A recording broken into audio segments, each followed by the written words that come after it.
Emptied the accounts. Flying to Bali with Victoria. Enjoy being broke, sweetheart. Michael's final message glowed tauntingly on my phone. A slight smirk formed on my face despite the severity of what was happening. If only he knew who Victoria really was. Before we jump back in, tell us where you're tuning in from. And if this story touches you, make sure you're subscribed, because tomorrow, I've saved something extra special for you. My name is Rebecca Chen, and at 32, I never imagined I'd be sitting in an unmarked police car outside Singapore International Airport, watching my husband's attempted escape through a live surveillance feed. Yet here I was, monitoring the operation, unfold while coordinating with an international financial crimes task force. The terminal bustled with early morning travelers, none aware of the drama about to unfold as Flight SQ419 to Bali prepared for boarding. The irony was almost poetic. Michael thought he was being so clever, draining what he believed were our joint accounts and retirement funds. He had absolutely no idea those accounts were carefully prepared decoys we'd set up weeks ago when we first uncovered his elaborate money laundering operation. The real accounts, the ones with our actual savings, remained untouched, safely transferred into a trust he couldn't access. As Chief Risk Officer at Meridian Global Partners, my husband had been systematically funneling millions from the firm's highest value investment portfolios into offshore accounts for the past year. He exploited his position perfectly. The very person responsible for preventing financial crimes was committing them on a massive scale. He thought he was untouchable, brilliant even. That arrogance would be his undoing. "Target is approaching Terminal 3 security checkpoint." Special Agent Diana Wong's voice came through my earpiece. "He's with our operative now." I watched through the security feed as Michael walked confidently through the terminal, his arm casually draped around the shoulders of who he believed was his mistress and accomplice. He had no clue she was actually one of Interpol's top financial crimes investigators, or that every move he made was being tracked by a dozen law enforcement officers positioned throughout the airport. "Remember," I spoke quietly into my microphone, "he's likely carrying a backup drive with all the transaction records. Don't let him dispose of it." "Copy that," came the swift response. The pieces were all in place. Now it was just a matter of watching my husband's grandiose escape plan crumble around him. I almost felt sorry for him. Almost. Looking back, I should have seen the signs much earlier. We'd met 5 years ago at a financial technology conference in Hong Kong. I was immediately drawn to his confidence, his sharp mind, and his apparent dedication to ethical business practices. We shared similar backgrounds, both children of immigrant parents who had emphasized education and hard work. Both of us had climbed the corporate ladder rapidly. It seemed like we understood each other perfectly. Our wedding was small but elegant. Just close family and friends gathered at a historic colonial-era hotel overlooking Singapore's Marina Bay. Michael had seemed genuinely happy that day. Had it all been an act from the beginning? Or had something changed along the way? These questions haunted me as I tracked his betrayal. 6 months ago, Michael started insisting we consolidate all our financial accounts. He presented it as a practical decision to streamline our finances during an intimate dinner at the rooftop restaurant where he'd proposed. His eyes were sincere as he talked about planning for our future together, maybe even starting a family soon. "It just makes sense, Becca," he'd said, reaching across the table to take my hand. "Why have 12 different accounts when we could manage everything in one place? It'll be so much easier to track our progress toward our goals." I was touched by what seemed like his commitment to transparency. Never once did I suspect it was all part of his scheme to gain complete access to my considerable inheritance and savings. But Michael didn't know a crucial detail about my background. Before joining Meridian Global as their compliance director, I'd spent 5 years with Singapore's Financial Intelligence Unit, specializing in tracking sophisticated financial fraud schemes. Those instincts never fully disappear. The attention to detail The ability to recognize unusual transaction patterns, the sense for when something just doesn't add up, The first red flag appeared when Michael's work habits suddenly changed. For years, he had maintained a predictable schedule, leaving home at 7:15 a.m. and returning by 6:30 p.m. Then, without explanation, he began having urgent client meetings that kept him at the office until midnight or later. "It's this new institutional client from Abu Dhabi," he explained one night when he finally returned home at 1 a.m. "They're in a different time zone, and the principal will only speak directly to me." I might have believed the excuses if I hadn't. Noticed his emergency client call displayed a Cayman Islands area code at 2 a.m. their time. No legitimate client would be making urgent financial calls at that hour. The second warning came when he developed an unexpected interest in our home's internet security. He insisted on upgrading our entire network, adding encrypted connections and private servers. At the time, I praised his dedication to protecting our data. Now I realized he was creating secure channels for his illegal transfers, right from our home office. "Our banking information needs to be better protected," he'd insisted. "You've seen the reports about hackers targeting high-net-worth individuals." His concern seemed reasonable, until I found the secondary router hidden behind. His collection of financial history books configured to create an untraceable connection. "Target appears anxious," Agent Wong reported in my earpiece. "He's checked flight departure times 3 times in the last 2 minutes." I pulled up the dedicated security feed. Michael was trying to appear casual, but I could read the tension in his jaw, the way he continually glanced at his watch. He kept checking his phone, probably confirming when his flight to Bali would start boarding. That's when I noticed something that made my blood run cold. He was carrying my grandmother's vintage jade bracelet box, the family heirloom she had passed down to me before she died. My grandmother had escaped mainland China during the Revolution, with nothing but that box and the few pieces of jewelry hidden inside it. It was my most precious possession, and Michael knew it. The realization sparked something fierce within me. This wasn't just about the money anymore. This was about every lie, every manipulation, every moment he'd used my trust against me.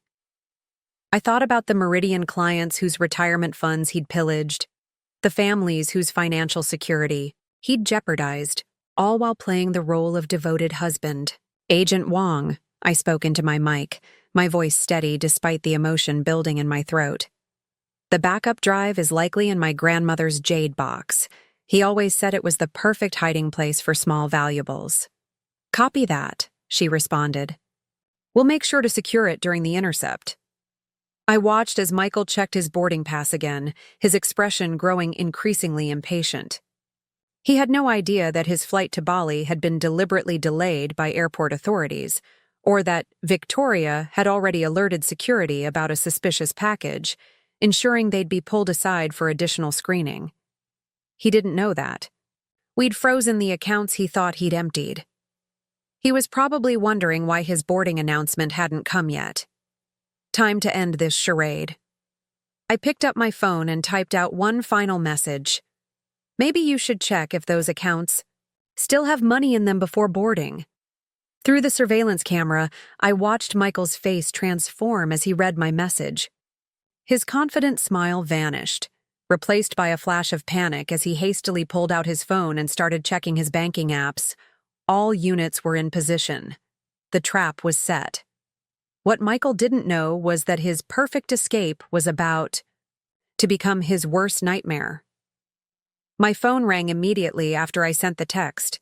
Michael's name flashed on the screen. I answered, keeping my eyes fixed on the security feed. "What the hell is this, Rebecca?" Michael's voice was low and controlled, but I could hear the edge of panic. "What did you do?" "I think the better question is, what did you do, Michael?" I kept my voice calm, watching as he walked away from Victoria to take the call in private. "Interesting travel plans you've made?" "This isn't funny. The accounts are locked."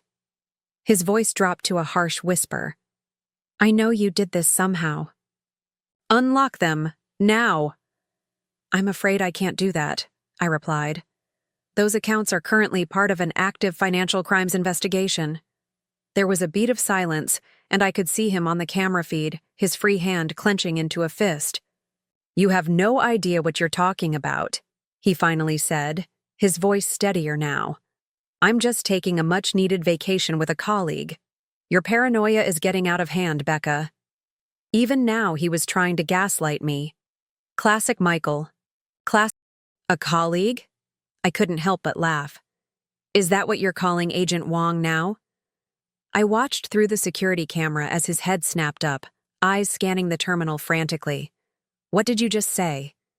The confidence in his voice wavered. "You heard me. Did you really think I wouldn't notice the irregular transfers? The mysterious late-night calls? The encrypted server in our home?" I paused, letting the weight of my words sink in. "I'm not just your wife, Michael. I was a financial crimes investigator long before I was Mrs. Chen." His silence told me everything. He was rapidly recalculating, trying to figure out how much I knew, how much trouble he was actually in. "Let's talk about this," he finally said, his voice dropping into the soothing tone he used when trying to close difficult deals. "Just you and me. I can explain everything." "I think it's a little late for explanations," I replied. "But I am curious about one thing. Why my grandmother's jade box? Of all the things you could have taken, why that?" He hesitated. It's a memento. Something to remember you by." The lie was so transparent it was almost sad. "Not because it's small, valuable, and perfect for hiding a micro SD card with all your transaction records," I countered. "The same records that would implicate half the executive board at Meridian Global?" I could practically hear his mind racing on the other end of the line. The security feed showed him looking around more urgently now, perhaps noticing for the first time how many security personnel seemed to be in his vicinity. "How long have you known?" he finally asked, his voice barely audible. "Long enough to document everything," I said. "Long enough to work with the authorities. Long enough to replace our joint accounts with honeypots that would alert us to exactly when and where you planned to run.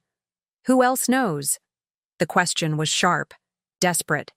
"Everyone. Who needs to? The Financial Intelligence Unit, Interpol, the Monetary Authority of Singapore." I paused.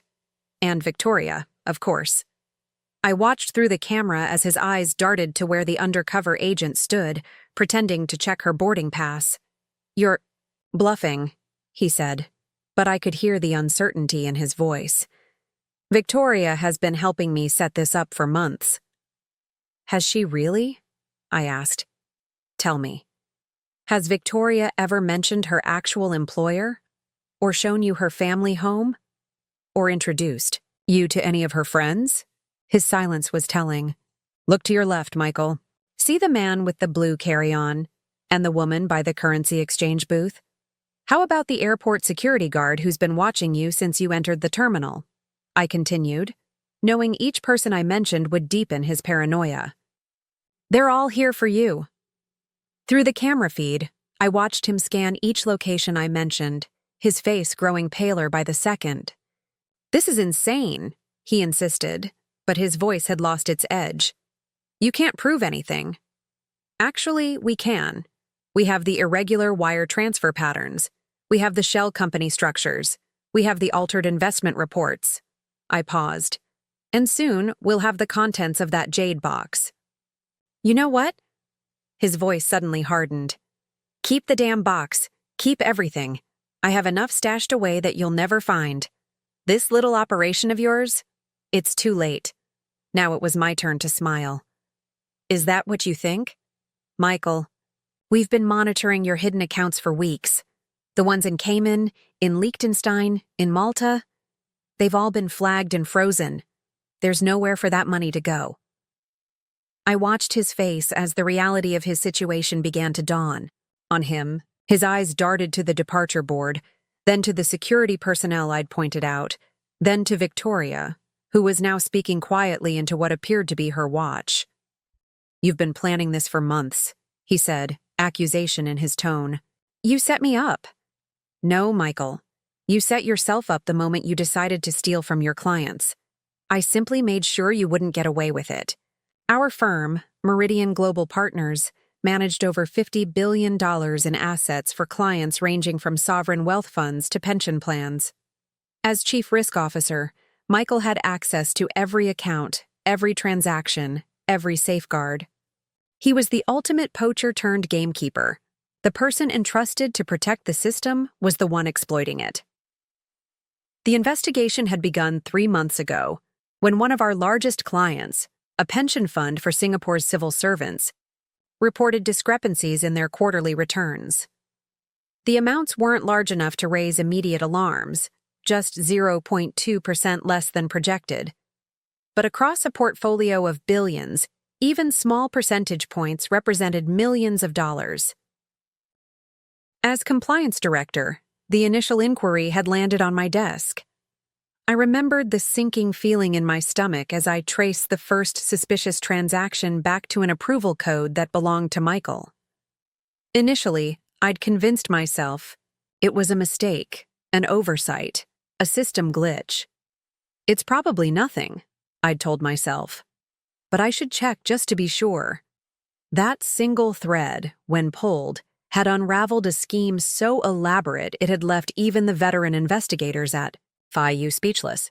Michael had created a layered system of ghost transactions that skimmed small amounts from dozens of our largest accounts, routing them through a maze of shell companies before they ultimately landed in his private accounts.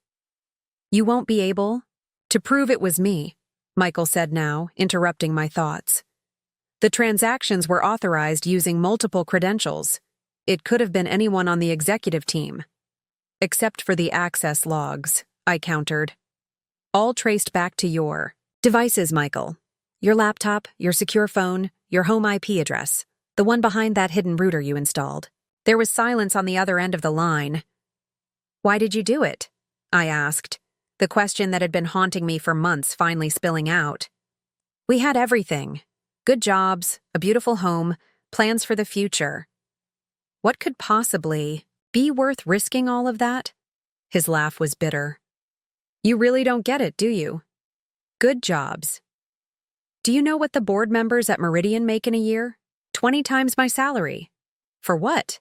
Attending quarterly meetings and playing golf. With clients. So this was about feeling undervalued? I couldn't keep the disbelief from my voice. It was about taking what I deserved, he snapped.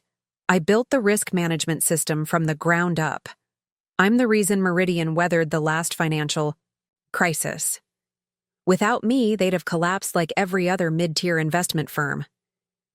His voice had risen enough that I could see Victoria glance over at him with practiced concern. And that justified stealing from people's retirement funds? I asked quietly. I was careful. No one was going to miss it. His voice had taken on a defensive edge. 0.5 percentage point here, a 1/4 point there, completely unnoticeable in the larger market fluctuations. Except people did notice, Michael, and now everyone's going to know. I saw him glance up. At the departure board again. His flight should have started boarding 15 minutes ago. Well, this has been an enlightening conversation, he said, his voice suddenly brisk. But I have a plane to catch. I don't think you do, I replied. Take a closer look at that departure board. Through the camera, I watched as he registered that his flight now showed delayed in bright red letters. Minor technical issue, I explained. Could take hours to resolve. Possibly longer than the shelf life of the fake passport you're traveling with. That got his attention. What are you talking about? My passport is perfectly legitimate. Is it? Because according to immigration records, Rebecca Chen, the alias I assume you're traveling under, entered Malaysia last week and hasn't left. Quite difficult for you to be using his passport when it's already been flagged in the system. That's impossible, he whispered, but I could see the confidence draining from his posture. Look around you, Michael. It's over. My voice was gentle now. Those clients you stole from? They included pension funds for teachers, healthcare workers, civil servants. Real people with real lives who trusted Meridian, who trusted you, with their financial security. Target is growing increasingly agitated. Agent Wong's voice came through my earpiece. Should we move in now? Stand by, I murmured into my mic before returning to my phone call. Michael, I know this isn't how you planned your day to go, but you have one chance to make this easier on yourself. And what's that? He asked, his voice flat. Surrender voluntarily. Hand over the jade box and any other evidence you're carrying. Cooperate with the investigation. And if I don't? There was a challenge in his tone. Then in about 30 seconds, you're going to be surrounded by Interpol agents and airport security. You'll be detained publicly, in front of hundreds of travelers. Your face will be all over the news by lunchtime. Is that really how you want this to play out? I watched him weigh his options, his eyes darting from Victoria to the security personnel closing in, to the exit that suddenly seemed so far away. Fine, he finally said, his voice resigned. But I want a deal. I have names, other people involved, bigger fish than me. That's not for me to decide, I replied. But cooperation always looks better than resistance. How do we do this? He asked. Hand your phone to the woman next to you, I instructed. She'll guide you from there. Through the camera, I watched as he slowly turned to Victoria, extending his phone. She wants to talk to you, he said, defeat evident in his voice. Victoria took the phone, her expression professionally neutral. Agent Wong speaking. Proceed. With the arrest? I said. And make sure you secure that jade box. Understood, she replied, ending the call and facing Michael. Mr. Chen, I'm Special Agent Diana Wong with Interpol's Financial Crimes Division. You're under arrest for fraud, embezzlement, and money laundering. Please come with me. As the other agents moved in to surround him, I watched Michael's shoulders slump in defeat. The man who had been so confident, so calculating, now looked small and ordinary as he was escorted away from the gate. The jade box, my grandmother's precious heirloom, was carefully removed from his possession and handed to an evidence technician. We've got him, Agent Wong's voice came through my earpiece again. The jade box is secure. Initial examination shows it does contain multiple micro SD cards and a thumb drive. Thank you, I said, relief washing over me. The evidence was safe. Michael was in custody. The operation had succeeded. But as I watched my husband being led away in handcuffs, I felt no triumph, only a profound sadness for what might have been and for what would come next. As I watched Michael being escorted, away through the security feed, my phone buzzed with a message from an unknown number. I opened it hesitantly. This isn't over. Check your email. M. A chill ran down my spine. Even in custody, Michael was still attempting to maintain control. I opened my email app and saw a new message at the top of my inbox with the subject line. Insurance policy. The sender was a generic account I didn't recognize, but it had clearly been pre-scheduled by Michael. I tapped it open. Inside was a brief message. Since you're reading this, things didn't go as planned. Before you celebrate, you should review the attached files. Turns out your father isn't as clean as you think. Like father? Like daughter? Attached were several PDF documents. My hands trembled slightly as I downloaded the first one. Agent Wong, I spoke into my mic. I've just received an email from Michael. He's claiming to have information about my father. Standard intimidation tactic, she replied. Suspects often make desperate claims when cornered. Maybe, I said, but I need to check this out. The first document opened on my screen and my heart sank. It was a series of transaction records from Meridian Global Partners dating back 15 years, when my father had served as the firm's head of international investments before his untimely death in a car accident when I was in university. The Chi. Transactions looked eerily familiar. The same fractional skimming technique that Michael had employed, but on a smaller scale and dating back years before he joined the firm. Each entry bore my father's digital signature and authentication codes. I scrolled through more documents, finding meeting minutes, email exchanges, and bank transfers that painted a damning picture. According to these records, my father, Robert Chen, had been embezzling from Meridian clients for years before his death. Target is secure and en route to Central Holding, Agent Wong reported through my earpiece, pulling me back to the present. We've recovered 6 micro SD cards from the Jade Box, along with physical documentation. The evidence team is beginning. Preliminary analysis now. I'll meet you at headquarters, I replied, my voice steadier than I felt. There's been a development I need to discuss with the team. As I drove to the Financial Intelligence Unit's downtown office, my mind raced. Could these documents be authentic? Had my father really been involved in the same type of fraud I'd just caught Michael committing? Or was this an elaborate setup, Michael's final attempt to discredit me and muddy the waters? My father had been my hero, my moral compass. After my mother died when I was 10, he had raised me alone, instilling values of honesty and integrity at every turn. He had been respected throughout Singapore's financial community as a man of principle. His reputation had inspired me to follow in his footsteps. But now, looking at these documents, doubt crept in. The signatures matched his. The transaction patterns were consistent with the methods I knew intimately from my time at FIU. The timing aligned with periods when our family had suddenly been able to afford upgrades to our lifestyle. The larger apartment, my expensive international schooling, our annual vacations to Europe or America, I had always assumed those improvements came from my father's promotions and bonuses. Had they actually been funded by stolen money? By the time I arrived at FIU headquarters, a sick feeling had settled in my stomach. I took the elevator to the secure floor where the financial crimes team had set up their command center for the operation. Agent Wong greeted me as I entered. Excellent work today, Ms. Chen. The arrest went smoothly, and the initial evidence review is already providing valuable insights. I nodded, trying to focus.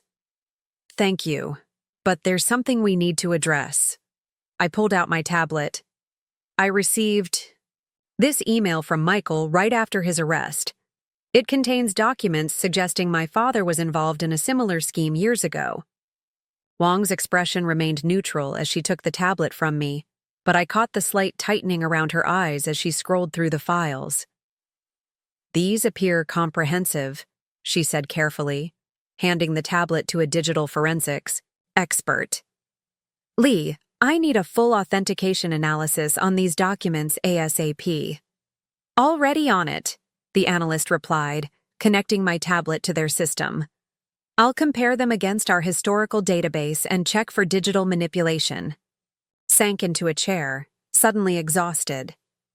If these are real, if my father was actually involved. I couldn't finish the sentence. Agent Wong sat across from me. Let's not jump to conclusions.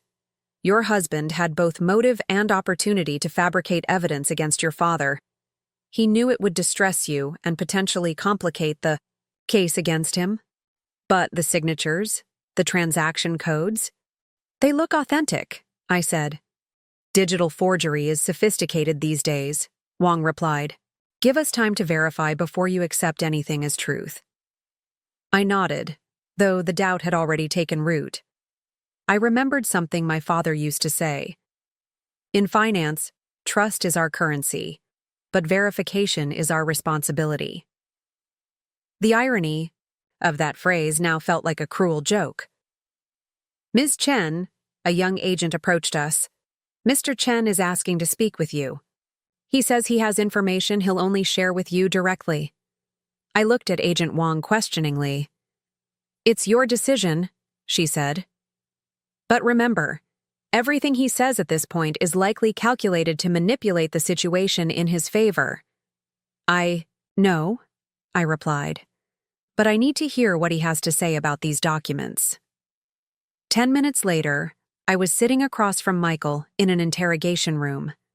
He looked disheveled, his expensive suit wrinkled, his confident demeanor diminished, but not entirely gone. A faint smirk played at his lips when I entered. I knew you'd come, he said.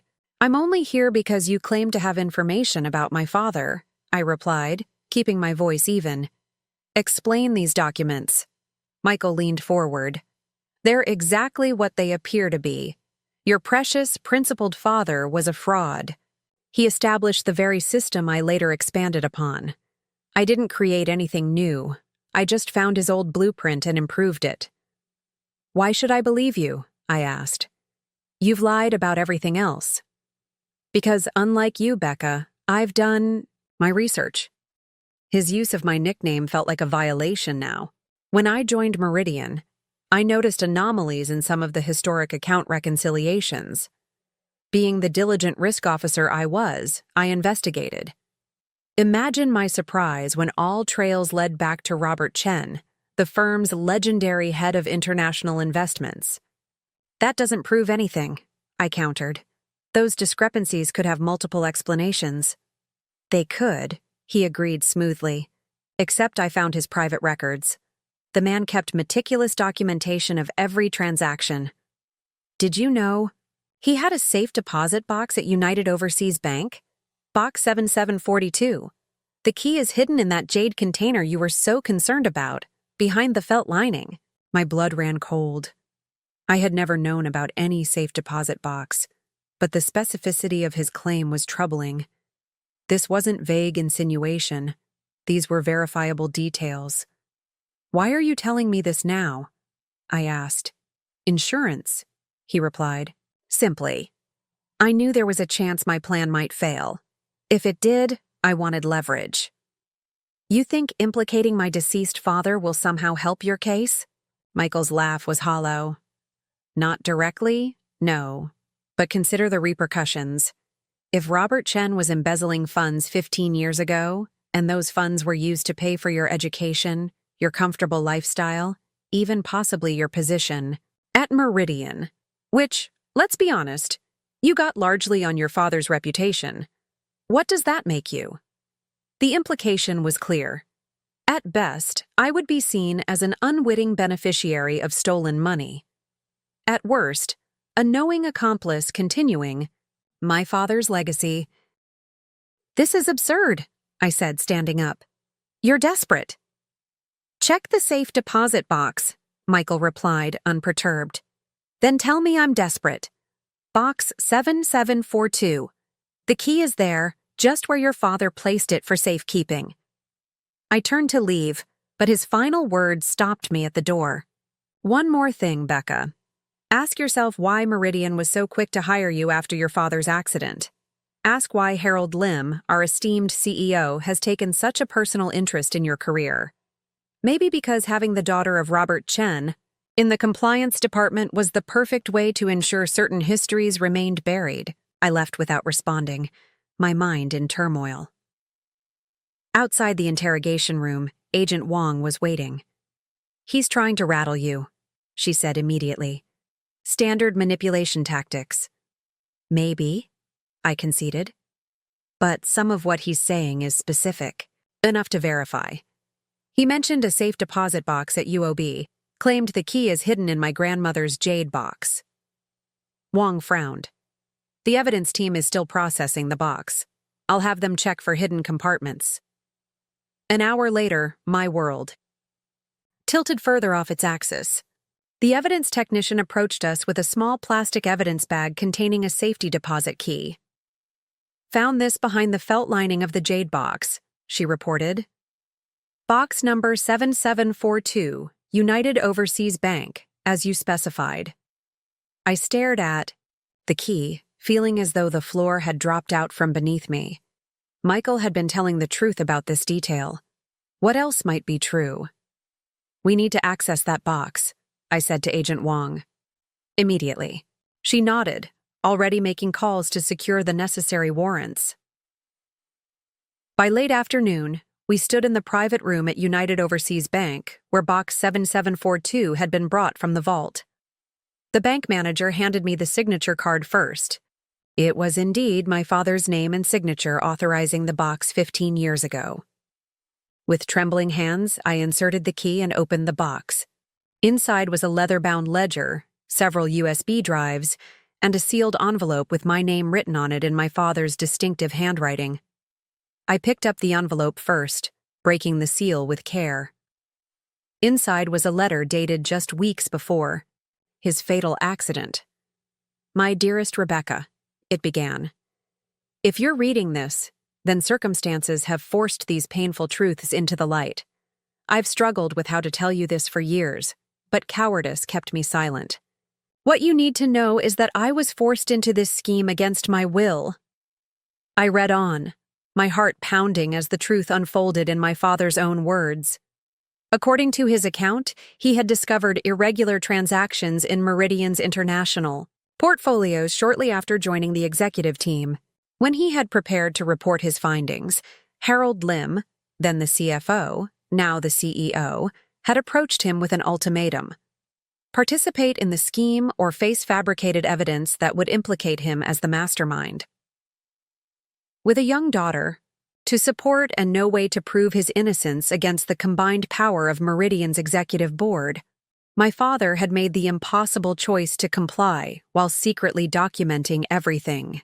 The letter explained that he had been planning to take his evidence to the authorities when his accident occurred. "I fear my time is running short," the letter concluded. "They suspect I'm gathering evidence. If anything happens to me, know that this record is my attempt at redemption. Use it wisely, my daughter. Be smarter than I was. Be braver. I love you always." I looked up from the letter to find Agent Wong watching me carefully. "My father was being blackmailed," I said, my voice barely above a whisper. "By Harold Lim and the board. They forced him to participate in their embezzlement scheme.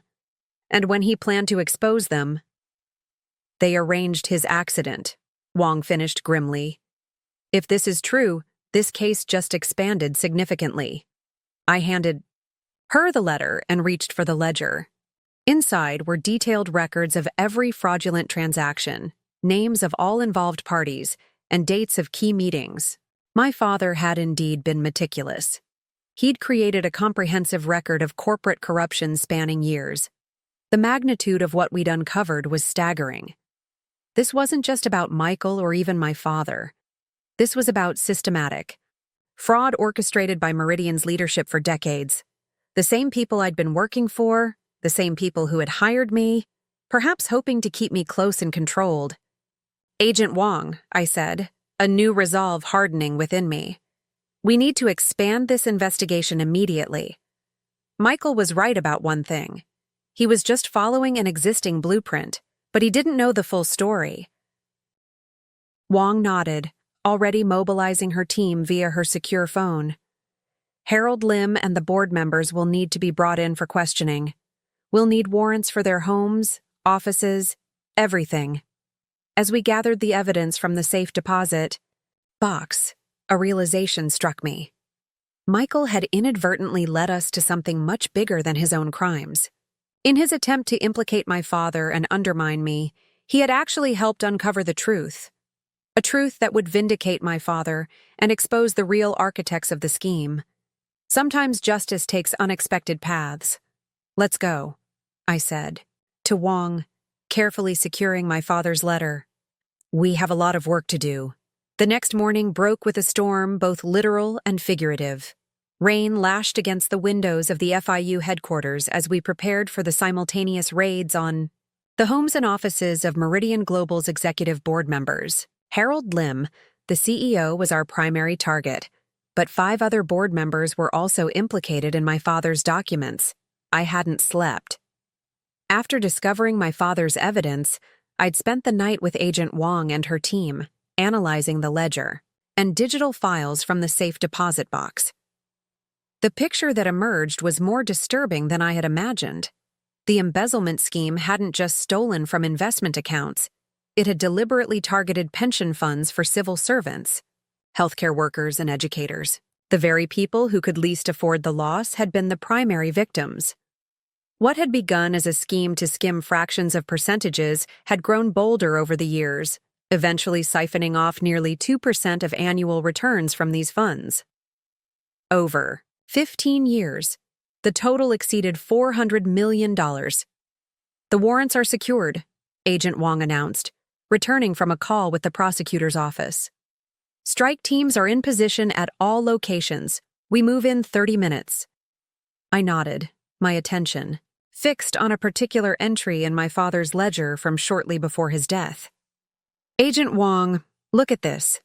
3 days before his accident, my father met with someone named Wei Lin. The note says, external audit, potential ally. Wong leaned over my shoulder. Wei Lin, that name sounds familiar. I quickly searched the name in the financial regulatory database. Here, Wei Lin was a senior auditor with the Monetary Authority of Singapore 15 years ago. He specialized in institutional fraud investigations. Your father was reaching out to a regulatory investigator, Wong said, understanding dawning on her face. This confirms he was preparing to blow the whistle.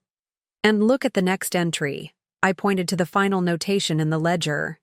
Meeting with HL canceled. Suspicious circumstances. Moving up timeline. Contact WL tomorrow. HL would be Harold Lim, Wong said. Your father suspected he was in danger and was accelerating his plan to expose the scheme. But he never made it to the next day, I said quietly. His car accident happened that night? Wong placed a hand on my shoulder, a rare gesture of compassion from the usually stoic agent. We need to locate Wei Lin. If your father shared any information with him, he could be a crucial witness. If he's still alive, I added grimly. If the board was willing to arrange my father's accident, they might have done the same to anyone else who knew too much. Within minutes, we had a current address for Wei Lin. He had retired from the MS 5 years ago and now lived in a modest apartment in the eastern part of Singapore. A team was dispatched to bring him in for questioning. Meanwhile, I focused on preparing for the confrontation with Harold Lim. For 15 years, I had looked up to him as a mentor, a connection to my father's legacy.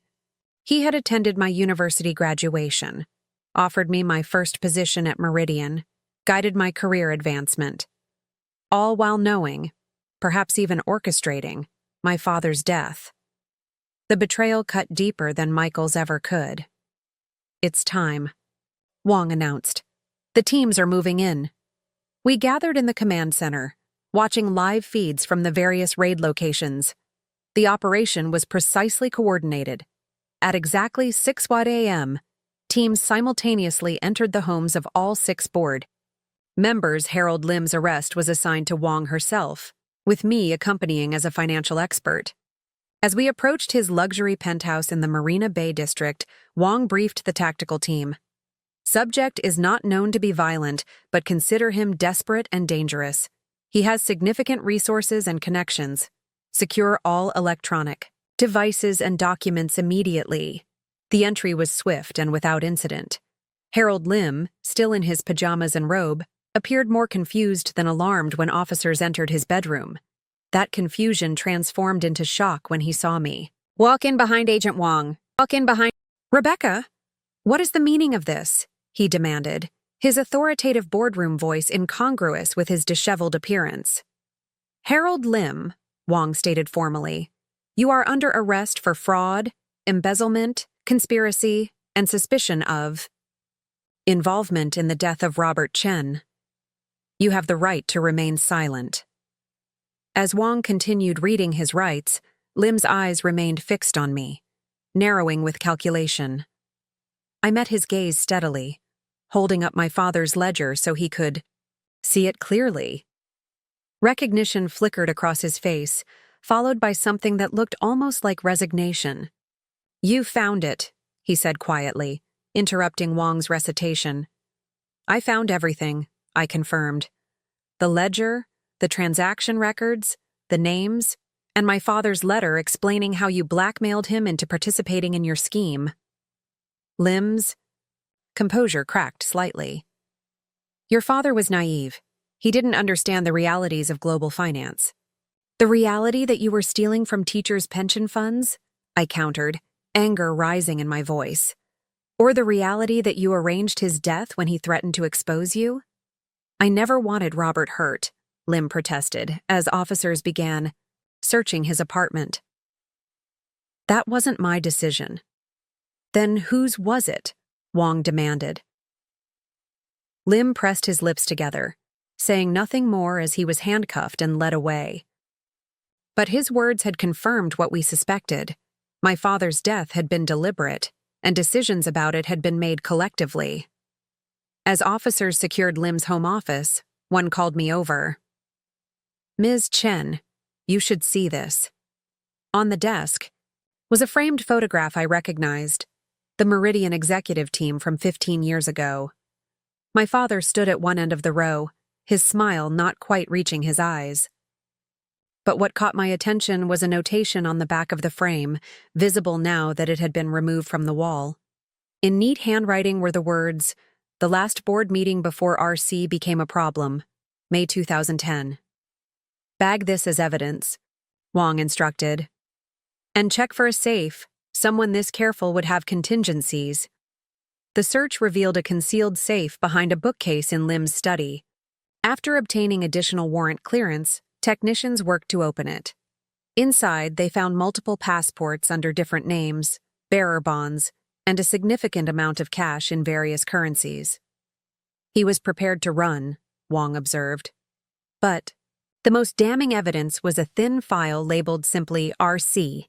Inside were surveillance photos of my father in the weeks before his death, including images of him meeting with Wei Lin. The final page contained mechanical specifications for brake lines in a car matching my father's vehicle model. I felt physically ill looking at these documents. They were planning his murder with the same meticulous attention to detail they applied to their financial transactions. "Agent Wong," an officer called from the communication station.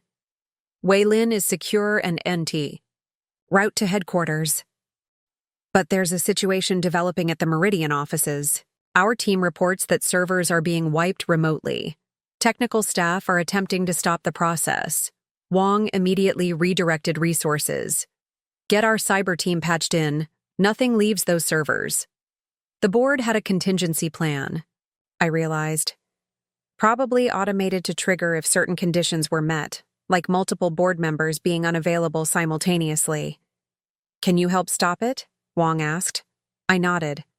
"I know the Meridian systems. Get me to the office." 20 minutes later, I was seated at a terminal in Meridian Global's server room, working alongside FIU's cyber experts to halt the systematic deletion of financial records. My administrative access had been revoked, likely part of the contingency protocol, but I knew backdoor methods that the IT team had implemented years ago. "There," I said, typing rapidly. "If we use the maintenance protocol initiated during the 2019 system upgrade, we can freeze the deletion process. The authentication requires physical presence in this room." The lead technician followed my instructions, and gradually the deletion process halted. It worked. We've stopped the wipe, but substantial data has already been lost. Focus on reconstructing the international portfolio records from 2008 to 2011, I directed. That's when my father documented the most significant manipulations. As we worked to salvage the data, my phone rang with a call from Agent Wong. "We've got something," she said without preamble. "Wei Lin brought documentation with him.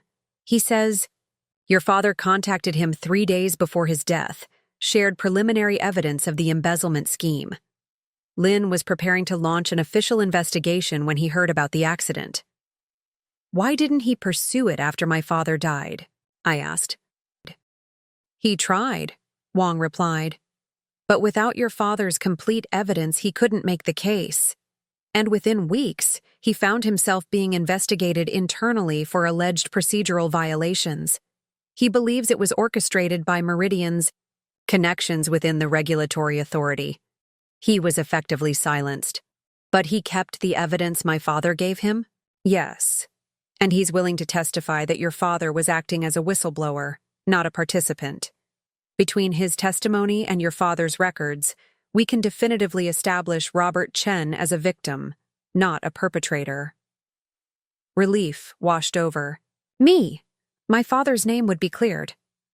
"There's more," Wang continued. Lin says your father expressed specific concerns about his safety. He told Lin that if anything happened to him, Lin should look into Harold Lim and someone referred to only as the chairman. The chairman? I repeated, confused. Meridian's board chairman 15 years ago was Lawrence Teo, but he died a decade ago. We're looking into it, Wang assured me. It might be a reference to someone outside the official board structure. As we continued recovering data from Meridian's servers, a pattern began to emerge. The transactions my father had documented all shared a common element. They ultimately flowed through a network of shell companies before consolidating in accounts controlled by an entity called Orion Capital Partners. What do we know about Orion Capital? I asked the team. One of the analysts pulled up the information. Singapore-registered private equity firm, established 20 years ago. Primary shareholders are hidden behind a complex ownership structure, but the authorized representative is... He paused, looking up at me with surprise. Minister Chen Wei. The name hit me like a physical blow. Chen Wei? As in former finance minister Chen Wei? My father's older brother? The analyst nodded grimly. My uncle. The man who had helped raise me after my father's death, who had paid for my education, who had encouraged me to follow in my father's footsteps at Meridian. The respected former government official who still served as a special advisor to the current administration. The chairman, I whispered, the pieces finally clicking into place. Not the board chairman, the chairman of the finance committee. That was my uncle's role before he became finance minister. My phone rang again. Agent Wang.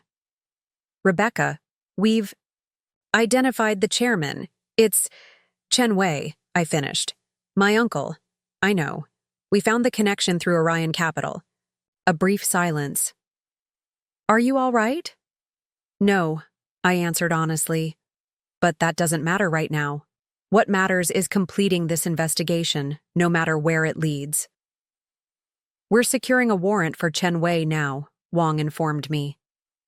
Given his position and connections, we're proceeding with extreme caution. Can you think of any location where he might keep sensitive records? Somewhere personal, not official? I thought of my family's ancestral home, where my uncle still lived. The property had been in our family for generations, predating Singapore's modern development. The family estate, I said. There's a study that once belonged to my grandfather. My uncle converted it to his private office. No one else is allowed inside, not even household staff. We'll add it to the warrant, Wang confirmed. Stay at Meridian and continue the data recovery. I'll handle Chen Wei personally. As I hung up, I was confronted with the staggering scope of the betrayal. My husband, my mentor, my uncle, each had played a role in a conspiracy that had claimed my father's life and stolen from thousands of innocent people. And I had been unwittingly connected to all of them, perhaps even strategically placed at Meridian as another form of insurance. The oblivious niece and daughter whose presence lent legitimacy to their operations. The realization was both devastating and galvanizing. I had been used as a pawn, but now I would be the one to bring the entire corrupt structure crashing down, no matter the personal cost. The Meridian Global offices had transformed into a crime scene. Financial intelligence unit officers methodically gathered evidence from executive suites, while IT specialists continued recovering deleted data. As I worked alongside them, piecing together the fragments of the conspiracy, my phone vibrated. With a message. Meeting at the family estate. Come alone. We need to talk. Uncle Wei. My heart raced. How did my uncle know about the investigation already? The arrests had been kept out of the media, and only a handful of people knew about his connection to the scheme. Someone had tipped him off. I immediately called Agent Wang. My uncle just contacted me. He's requesting a meeting at the family estate. Do not go there, Wang replied firmly. We're still securing the warrant for his arrest. Chen Wei is dangerous and likely desperate. I would meet my uncle, but with an FIU tactical team positioned discreetly around the property. I would keep an open phone line in my pocket, and if at any point Wong deemed the situation too dangerous, I would need to leave immediately. And you will not confront him directly about your father's death or the scheme, she instructed. Your only goal is to keep him talking until we have the warrant in hand. Understood? I agreed, though I wasn't sure I could keep that promise once face to face with the man who might have ordered my father's murder. 2 hours later, I arrived at the Chen family estate, a colonial-era mansion set on sprawling grounds in Singapore's exclusive Nassim Road neighborhood. The house had been in our family for 4 generations, passed down from my great-grandfather, who had made his fortune in shipping during the British colonial period. As a child, I had loved visiting this house, running through its gardens and exploring its many rooms. After my father's death, I had lived here with my uncle for several years before moving out for university. Now, the familiar setting felt ominous, its shadows harboring secrets I was only beginning to uncover. The elderly housekeeper who had served our family for decades greeted me at the door. "Miss Rebecca, your uncle is waiting in the study. He said you should join him there." The study, the one room in the house that had always been off limits. My phone was in my pocket, the line open to Agent Wong. I took a deep breath and made my way down the familiar hallway, its walls lined with family photographs. I paused briefly at one showing my father and uncle as young men, arms around each other's shoulders, smiling broadly. How had they gone from that brotherhood to betrayal? Knocked on the heavy wooden door of the study. "Enter," my uncle's authoritative voice called from within. The room was exactly as I had imagined during all those years of wondering what lay behind the forbidden door. Walls lined with books, antique maps, a massive desk of dark wood, and, behind it, my uncle, Chen Wei. At 72, he remained an imposing figure, his silver hair and impeccable suit projecting the authority that had made him one of Singapore's most respected financial leaders. "Rebecca," he said, rising to greet me. "Thank you for coming so quickly. Please sit." I took the chair opposite his desk, hyper-aware of the phone in my pocket.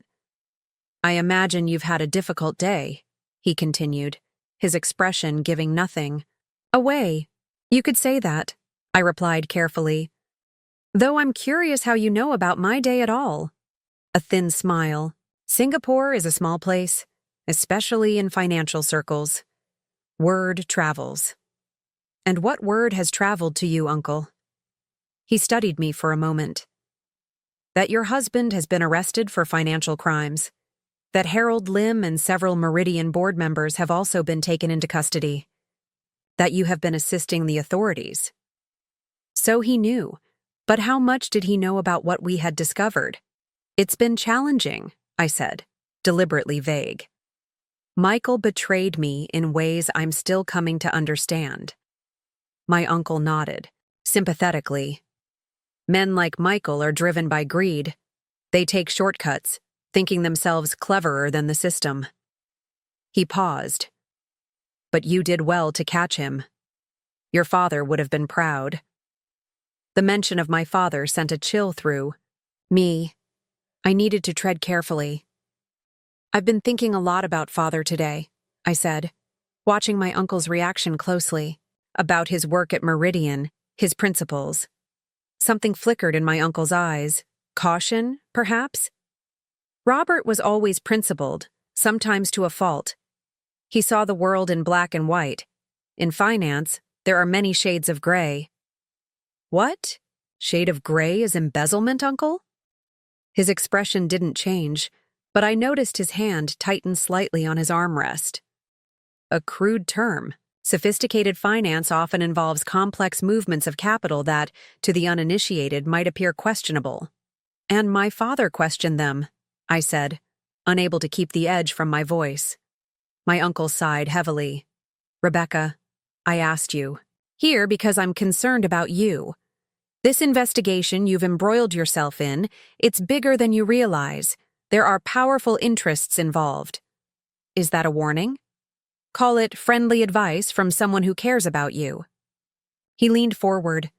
You've done your duty. You've caught your husband. Let the authorities handle Lim and the others. Step back now, before you dig too deep. The implicit threat was clear. I thought of my father, who hadn't stepped back, who had paid the ultimate price for his integrity. "Why did you really ask me here, Uncle Wei?" I asked directly. He stood, walking to the window that overlooked the garden. "To protect you, as I've always done. Since your father's tragic accident, have I not looked after you? Paid for your education? Helped advance your career?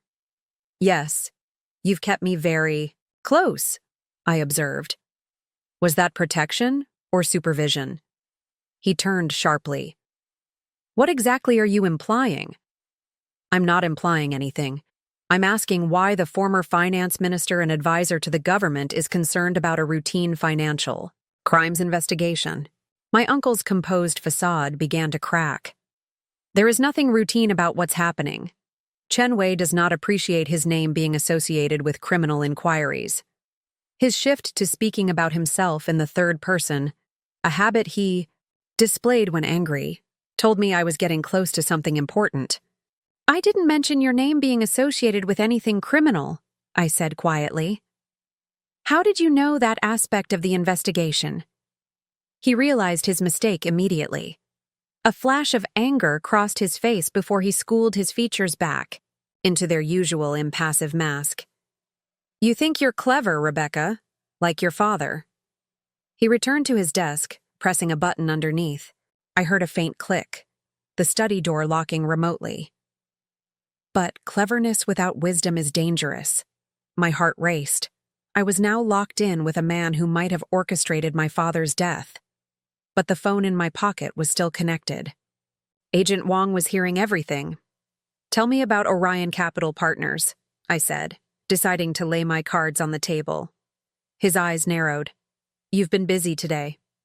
Orion Capital, the entity that ultimately received all the embezzled funds. "The company where you're the principal representative." "A legitimate investment firm," he replied smoothly. "One of many, I advise." With an ownership structure so complex it would take forensic accountants months to unravel. Why the secrecy if it's legitimate? My uncle opened a drawer in his desk, removing a small leather-bound book. "Privacy and secrecy are not the same thing, Rebecca. High-net-worth individuals value discretion." "And pension fund money?" I pressed. "Do your discreet investors also value that?" He placed the book on the desk between us. "Your father kept a similar journal. Did you know that? Always documenting, always collecting evidence. He thought it would protect him." The implicit comparison sent ice through my veins. My uncle knew about my father's ledger. "What happened the night of his accident, Uncle Wei?" The question hung in the air between us. For a long moment, he simply stared at me, his expression unreadable. Then, surprisingly, he laughed, a short, bitter sound. "You really are Robert's daughter." He opened the leather book, turning it so I could see what was inside. Not a journal, but a small screen displaying security camera feeds from around the property. One showed a black SUV parked discreetly down the street. Another showed movement in the garden, FIU tactical team members taking position. "Did you think I wouldn't notice your friends outside?" he asked. "Or realize your phone is connected to them right now?" I maintained my composure. "If you've nothing to hide, their presence shouldn't concern you. I have built my life on discretion, Rebecca. On understanding when to speak and when to remain silent." He closed the security book. "I will not discuss family matters with government agents listening." "Then let's discuss them privately," I suggested. "Turn yourself in. Cooperate with the investigation. If there are explanations, legitimate reasons for what looks like fraud, now is the time to share them." My uncle's expression softened unexpectedly. "You know, you look so much like your mother when you're being stubborn. She had that same determined set to her jaw." He sighed. "I've tried to protect you, Rebecca. Everything I've done, bringing you into Meridian, guiding your career, was to keep you safe." "Safe from what? The truth?" from necessity.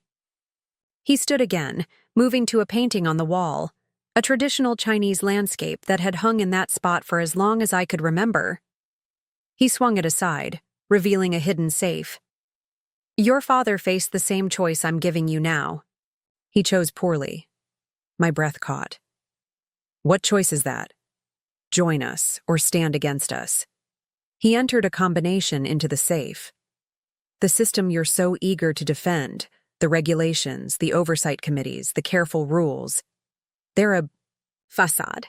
Real power, real finance happens beyond those constraints.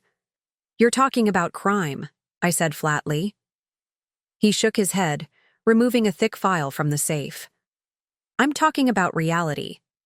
Global finance has never played by the official rulebook. Those who pretend otherwise are either naive or hypocrites.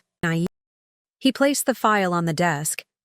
This contains evidence implicating government officials, regulatory authorities, and international banking executives in what you would call financial crimes. It's my insurance policy. It's also your inheritance, if you choose to accept it. Accept what? A role in your criminal enterprise? A place at the table where real decisions are made, he corrected. Your father was offered the same opportunity. He initially agreed. Yes, Rebecca, your principled father participated willingly at first. The moral outrage came later when he decided the guilt was too much to bear. This contradicted everything in my father's letter, but I needed to keep him talking. And when he threatened to expose everything, you had him killed.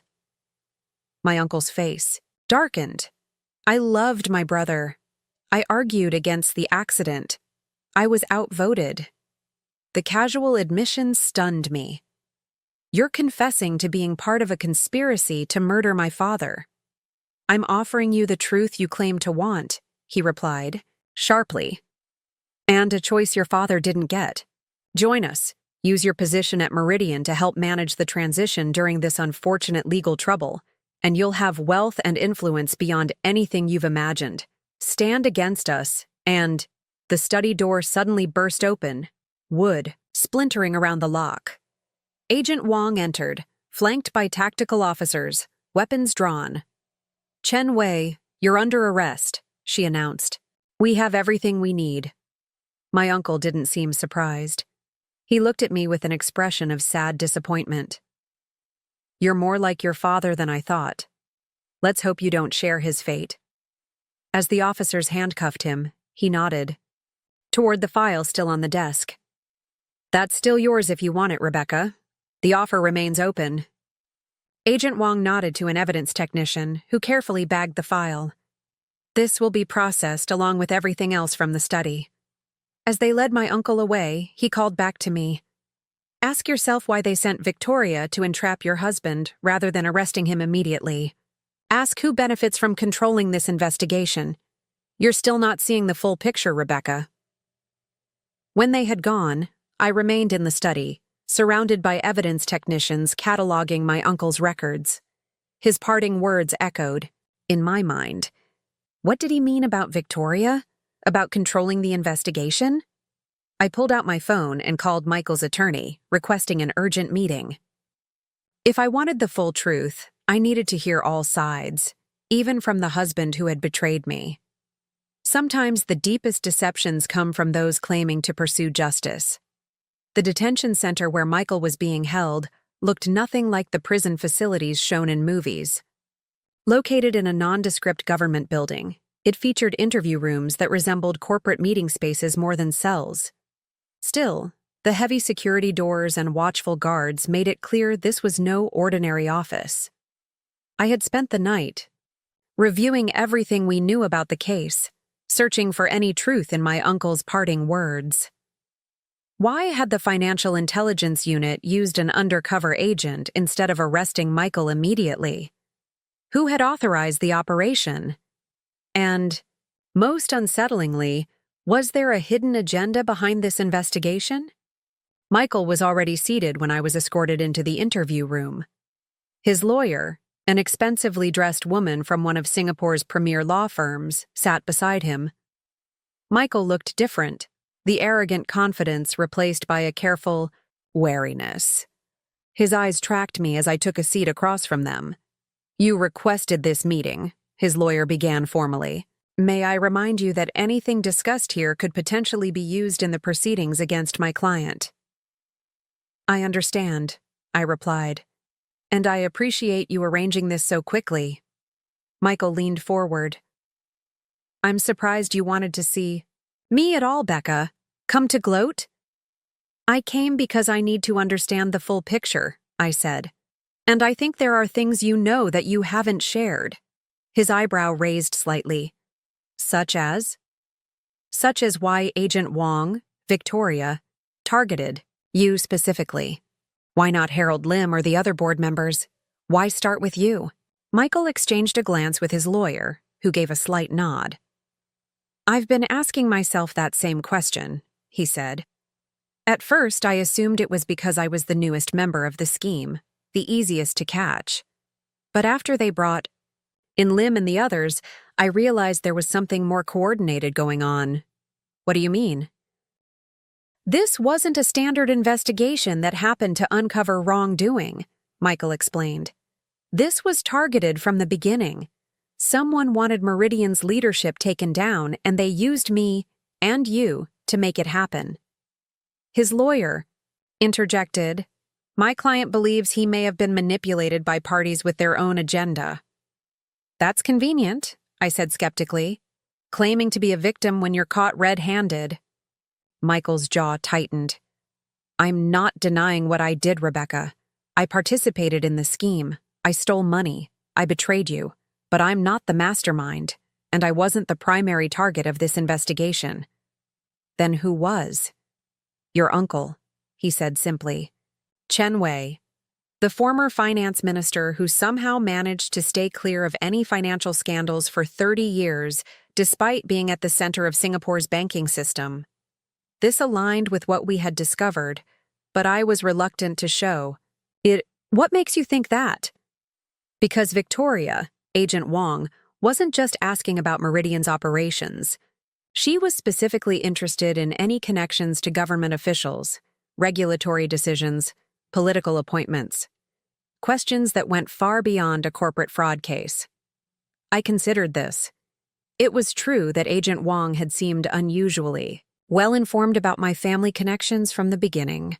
If what you're saying is true," I pressed, "then who initiated this investigation? Who would have both the motivation and the authority to target my uncle?" Michael leaned back, studying me. "You haven't figured it out yet, have you? Think about the timing. 3 months ago, who was appointed as the new head of the Monetary Authority of Singapore?" The realization hit me. "Wei Lin. The same Wei Lin who worked with your father 15 years ago," Michael confirmed. "The same Wei Lin who was professionally sidelined after trying to investigate Meridian back then." My mind raced. The former auditor who had tried to help my father had now risen to lead Singapore's central bank and financial regulatory authority. With his new position came the power to finally pursue the case that had been buried for a decade and a half. "This wasn't just about financial crimes," Michael continued. "This was personal. Wei Lin finishing what your father started." His lawyer added, "We believe Mr. Lin specifically recruited Agent Wong for this operation and deliberately positioned you at the center of it, knowing your background and family connections would provide unique access." The implication was clear. I had been used as a pawn, not just by my uncle and Michael, but potentially by Wei Lin as well. "I need to see the file my uncle offered me," I said, more to myself than to Michael. "What file?" Michael asked, suddenly. "Alert. My inheritance, as he called it. A file of evidence he kept as insurance, implicating officials and executives in the scheme." Michael's expression grew serious. "If such a file exists, it could change everything. Not just for the case against me, but for everyone involved." "Including you?" I asked pointedly. "Including me," he admitted, "but also including people you currently trust." I stood to leave, my mind already formulating a plan to access the evidence that had been taken from my uncle's study. "Rebecca," Michael called as I reached the door. Be careful. Your father wasn't the only one who died conveniently when they knew too much. The warning followed me as I left the detention center. Outside, rain had begun to fall again, turning Singapore's skyline into a blur of lights and shadows. I hailed a taxi, not to my apartment or to FIU headquarters, but to the Monetary Authority of Singapore. It was time to meet Wei Lin face to face, not as a witness in our investigation, but as a potential puppet master. The imposing headquarters of the MS dominated the financial district, its modern glass facade reflecting the stormy sky. As one of the world's most respected central banks and regulatory authorities, it wielded enormous power over Singapore's financial ecosystem. I had called ahead, using my position in the investigation to secure a meeting with Wei Lin. His secretary had seemed unsurprised by the request, immediately offering a time slot that afternoon. After clearing the extensive security protocols, I was escorted to the executive floor. Wei Lin's office was understated but impressive, with views overlooking Marina Bay. The man himself rose to greet me, shorter than I expected, in his mid-60s, with a calm demeanor that concealed the determination that must have driven his rise to this position after his earlier career setback. Ms. Chen, he said, extending his hand. I've been looking forward to meeting you properly. Our brief introduction during your father's evidence review was hardly adequate. Thank you for seeing me on such short notice, I replied, taking the offered seat across from his desk. Not at all. Your work on the Meridian case has been exemplary. You've accomplished in days what I couldn't do in years. The praise felt calculated. I decided to be direct. Why didn't you tell me you knew my father? If he was surprised by my bluntness, he didn't show it. I assumed Agent Wong would have briefed you on my connection to the case.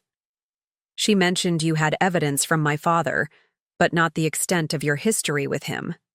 Lin nodded thoughtfully. I apologize for the oversight. Yes, I knew Robert Chen. We worked together briefly during my time as an auditor here. He approached me with concerns about irregularities at Meridian, but before we could fully investigate, his accident occurred. And you tried to continue the investigation afterward? I did, he acknowledged. I was quickly shut down. Internal investigations, budget restrictions, reassignment to overseas postings, the standard methods of bureaucratic burial. Yet here you are, running the entire authority. A small smile crossed his face. Life takes unexpected turns, Ms. Chen. I worked, diligently built alliances, waited for my opportunity. And when you became head of mass, you immediately initiated an investigation into Meridian Global, starting with my husband. Lin leaned forward. Your husband presented the perfect entry point. A relative newcomer to the scheme, married to Robert's daughter, who happened to be the compliance director. The symmetry was rather elegant. His candor was surprising and concerning. He seemed to feel no need to hide his orchestration of events.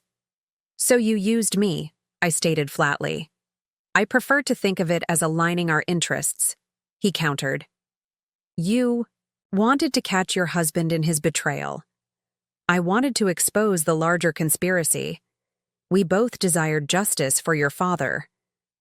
By manipulating me? By concealing your connection to the case? Lin's expression hardened slightly.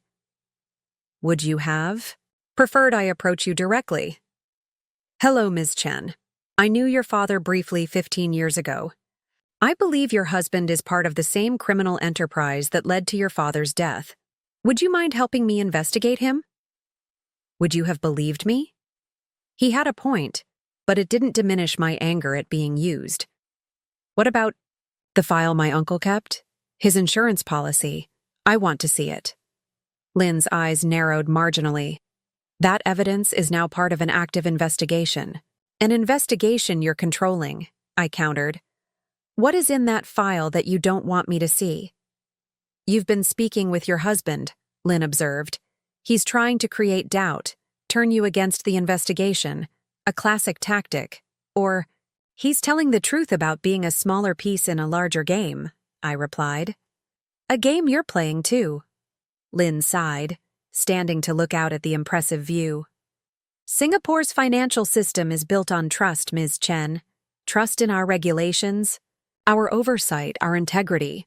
If the public learned how deeply corruption had penetrated, not just Meridian, but government ministries, regulatory bodies, even this institution, the damage would be incalculable. So this is about damage control? Containing the scandal? It's about strategic justice, he corrected. Holding accountable those who must be held accountable, while preserving the systems that innocent people rely upon. And who decides which criminals face justice and which ones get protection? I asked. You? Lynn turned back to me. Someone must make those difficult decisions. Your father understood that, toward the end. The implication that my father had compromised his principles seemed designed to unbalance me. I refused to take the bait.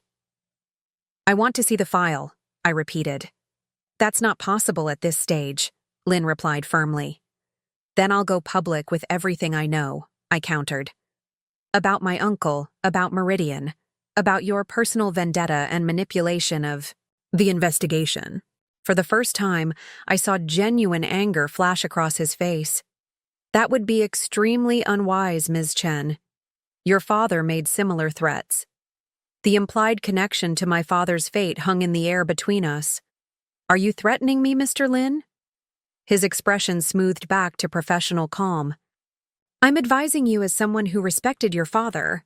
There are larger considerations at play than individual justice. Justice isn't divisible, I said, standing to leave. It either exists for everyone, or it exists for no one. Lynn's voice stopped me at the door. Your father said something similar once, before he understood the realities of our world. He paused. The file you seek was moved to the evidence room at FIU headquarters, lower level. Access code 7742, the same as your father's safe deposit box. A coincidence, I'm sure. I turned back, surprised by this sudden cooperation. Why are you telling me this? Lynn's smile was enigmatic. Perhaps I'm curious what you'll do with the information, whether you'll follow your father's path or forge your own. As I left the MAS building, my phone rang. Agent Wong. Where are you? She demanded without preamble. We've been trying to reach you. I had meetings to attend, I replied vaguely. What's happened? Your husband is offering a full confession in exchange for protective custody. He claims to have evidence implicating Wei Lin in a scheme separate from your uncle's operation. What kind of scheme? He won't provide details without guarantees of protection, Wong explained. But he mentioned something about market manipulation during the Asian financial crisis, events that predate the Meridian fraud. The pieces were shifting again. If Michael was telling the truth, then Wei Lin might have his own secrets to protect. Secrets that could explain his personal interest in this case beyond his connection to my father. I'm heading to the evidence room, I told Wong. I need to see my uncle's file. That evidence hasn't been processed yet, she objected. It's not available for review. Then meet me there and we can process it together, I suggested. Unless there's some reason you don't want me to see it? Her hesitation was brief but noticeable. I'll meet you there in 20 minutes. As I ended the call, I realized I was now suspicious of everyone involved in the case. My husband, my uncle Wei Lin, even Agent Wong. Each had their own agenda, their own version of events, their own definition of justice. The truth lay somewhere in between. In the file my uncle had offered me, in Michael's promised confession, in the evidence. My father had died trying to expose, and I was determined to find it, no matter who tried to stand in my way. 3 months after the arrests that shook Singapore's financial elite, I stood on the observation deck of Marina Bay Sands, watching the sunset paint the skyline in gold and crimson. So much had changed since that morning when I'd received Michael's taunting message. The evidence from my uncle's file had proven devastating. Wei Lin now faced charges alongside my uncle and the Meridian executives. His involvement in decades of financial manipulation, including his role in my father's death, had been exposed through a carefully coordinated effort with the Parliamentary Oversight Committee. Michael had indeed testified against both Lin and my uncle, providing crucial details that helped secure their indictments. His cooperation earned him a reduced sentence, though he would still serve significant time for his crimes. As for me, I had declined the offer to lead the reformed Meridian Global. Instead, I'd accepted a position with the newly established Financial Crimes Task Force, using my experience to help prevent others from falling victim to similar schemes. My father's name had been posthumously cleared, his role as a would-be whistleblower now recognized publicly. The foundation I established in his name would support corporate ethics education and whistleblower protections. Sometimes justice arrives in unexpected ways. What began with a husband's betrayal ended with truth that had remained hidden for 15 years. My grandmother's jade box, now returned to me after serving as evidence, sits on my desk, a reminder that family treasures can hold secrets as well as memories. Michael still writes occasionally from prison. His last message was simple: "I'm sorry for everything. You deserved better." He was right about that, at least. As night fell over Singapore, I thought about choices and consequences. Michael had chosen greed. My uncle had chosen power. Lin had chosen deception. My father had chosen integrity, even knowing the risk, and I had chosen truth, whatever the cost. Sometimes that's all we can do. Make the best choice available and live with the consequences, hoping that in the end, justice finds its way through the darkness.